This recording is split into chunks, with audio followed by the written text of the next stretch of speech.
Hi everyone, it's Koinzell here.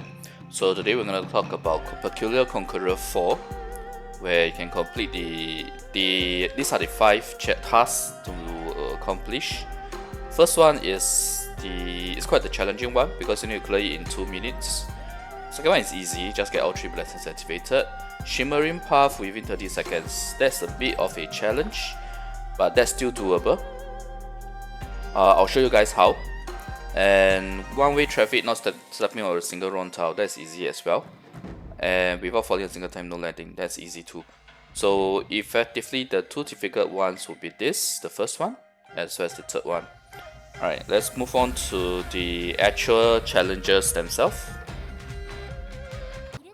Okay, I want to quickly talk about the easy ones. One-way traffic, if you have been following my guide, if you have been doing it throughout this whole event, by now you should be very familiar with it.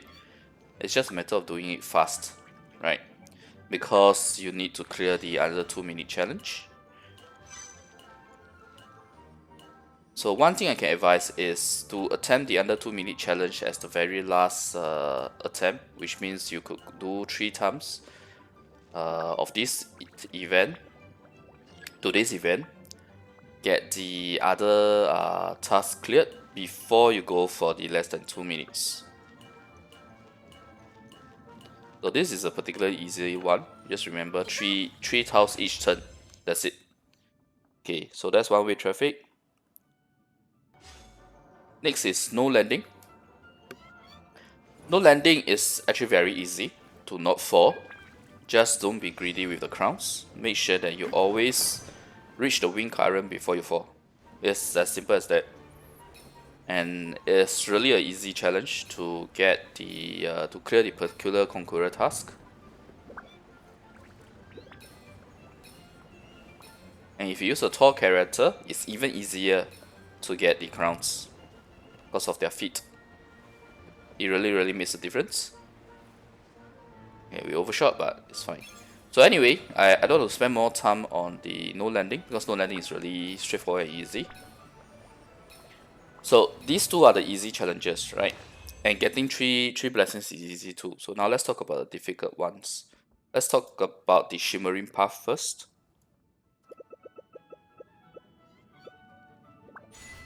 Okay, Shimmering path. Throughout my 4 runs, I managed to get 2 different routes of the Shimmering path. I'm pretty sure there should be more than the 2 different routes, but I'll just showcase these 2. So Shimmering path, as you can see, before the timer even starts, just go ahead and dash. In fact, we got a lucky one this time around because it was quite easy to dash forward.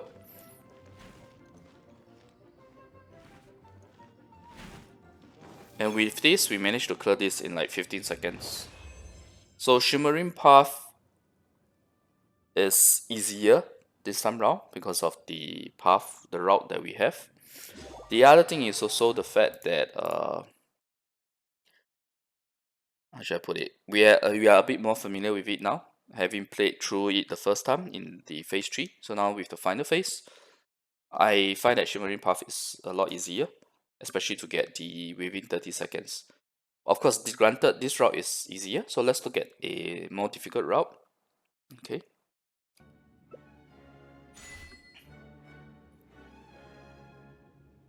Okay, this is route 2, where it's a lot more difficult, the route itself, but it's still doable because there's a shortcut way to do it. I want to show you guys the shortcut way. Okay, let's go. Use jump and glide. And only go straight here, from here on. But obviously not moving straight ahead. Let's look at the tiles. Yeah. You need to look at it because it's quite a big jump. It's a jump of 2 tiles. So that's why I wanted to wait for the blocks to appear before I attempt the 2 tiles jump. Yeah. So that's the fastest way to clear this route that is actually very how should I put it? It's making you go in circles, S shapes rather. So let's see. And then if I look at the route itself, yeah. So it's kind of trying to make you go in an S shape, which you don't really need to. You can go to this corner here and just go straight via the jumping method. But obviously the 2 tile jump, make sure that you can see the block so that you are able to do a dash jump. plus glide across. That's how you can shave off the time for the Shimmering Path and still manage to reach it in like 10 plus seconds. Okay, so that's Shimmering Path for you. Now let's talk about the most difficult one, which is the clearing it in under 2 minutes. I'll show the run that I did. I'll talk about how to even better optimize it. Okay. Okay, so this is the comp that I'm bringing. I'm doing Bolite Hu Tao together with Vaporize from Xingqiu and Joe for resonance damage, as well as all the constructs helping to deal damage. The part about my characters may not be very F2P, but I want to cover the strategy of shaving off time before you even go to the boss itself. I hope that will be helpful to you guys. I will also be trying out my sub account, my AR35 sub account, that's F2P. I guess some people will say that I'm not fully F2P since I did buy the Welkin and Battle Pass, but I'm not catching on any of the wishes. Okay, so first off, in terms of trying to get the 2 minute under 2 minute clear, right? My recommendation is see if you can get this particular one. Not to use it, but to drop it. You don't need crit rate increase by 70% if your team is already properly built with the crit rate that you want, which means like 50% and above at least. At least. Of course, it's better it's at 60%, but 50% is good enough. If you already have 50% crit rate, and if you manage to get this as the blessing, this is your very first step in trying to clear it in under 2 minutes without having like a crazy amount of damage against the Joe Bishops, because it ties into the second step, and I'll talk about the second step now. Okay, so first off, before I talk about second step, for this particular run itself, my first challenge was Windblume Blessing, which in my opinion was a waste of time. If we manage to get one-way traffic, we will have shaved off even more time, like at least 10 seconds or even 20 seconds faster. Windblume Blessing is quite a waste of time. I think everyone knows that, right? So that was the first one. Okay, now the second one, which is the most important step in trying to get the under 2 minutes clear, is Stepping Stone Antics. You need to be able to get Stepping Stone Antics together with the third challenge crit rate. Why? I'll show you guys.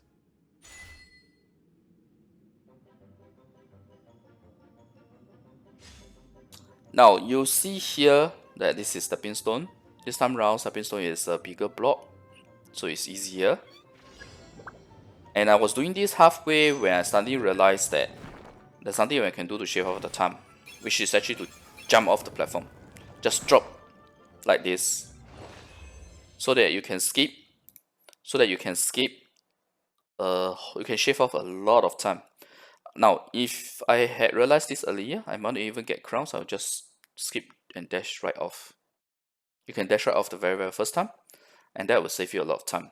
That would mean that the stepping stone only contributed to less than 10 seconds of your overall under 2 minutes clearing target.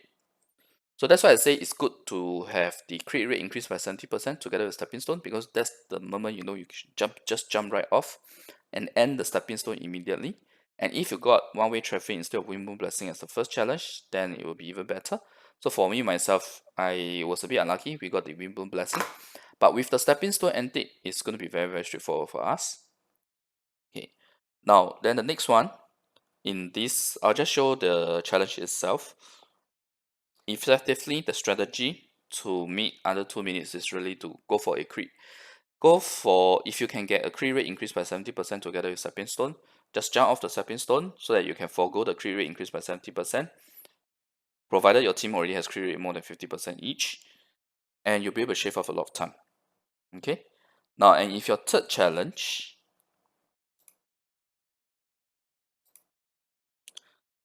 is something like this, Shimmering Path, where it's so easy to clear this in a very, very short amount of time, right? In fact, I could have jumped on this, but I didn't jump. So that's another way to optimize. This was my very first round of the day, so I was being a bit more cautious. But obviously, that was a distance that you could have jumped. So to conclude, right, this particular Shimmering Path challenge, if you do dash plus jumps and you don't execute it wrongly, you can even shave off more time than I did. Okay, that will give you a lot of time to clear the Jovi Shack. So that's the way to clear it under 2 minutes in my opinion. So now I'm just going to show how I cleared it. Obviously, mine was a wheel account, so the damage against the Juvishas was very straightforward. I'll do this guide in the interest of time instead of trying it with my sub account, but I will definitely be doing it in my sub account. So if there's any specific challenge or anything like that, I'll definitely do another video on it. Okay, so I guess just enjoy the DPS showcase.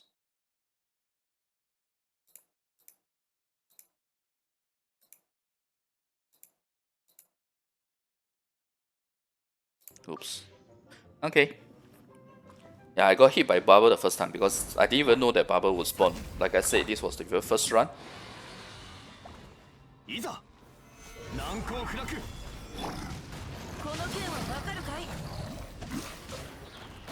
But I definitely do recommend doing the under 2 minute challenge as your 4th run rather than 3rd run. Or rather than 1st run, sorry. I just happened to do it on my 1st run because I realized halfway that I realized early that I should just drop off the stepping stone. So that was how we got it. Sorry. That was how we got this in under 2 minutes clear. And I didn't even activate the 3rd blessing because we wanted to shift all the time, right? So in essence, this is how you can clear it under 2 minutes. I hope this guide has been helpful to you guys. I'll definitely be trying out the same thing on my sub account, and let's see if we are able to clear it in under 2 minutes as well. That will be a definite proof that it works, right? Okay, so I mean, people may doubt what I'm doing here because I'm using wheel characters, fully stacked deck characters to clear the Jovishes really fast. But bear in mind that I still have almost 20 seconds left here. There were further optimizations that could have been done, such as jumping in the Shimmering Path. In this particular clear, I didn't even use jump in my Shimmering Path. There's also a dropping off earlier from the stepping stone that can be done, as well as if you didn't have Windblume Blessing, you get one-way traffic, then it's going to shave off even more time. So I really do believe that this will be helpful to you guys. So if you like the content, remember like the video and click subscribe for more. Alright, thanks everyone for watching. Bye.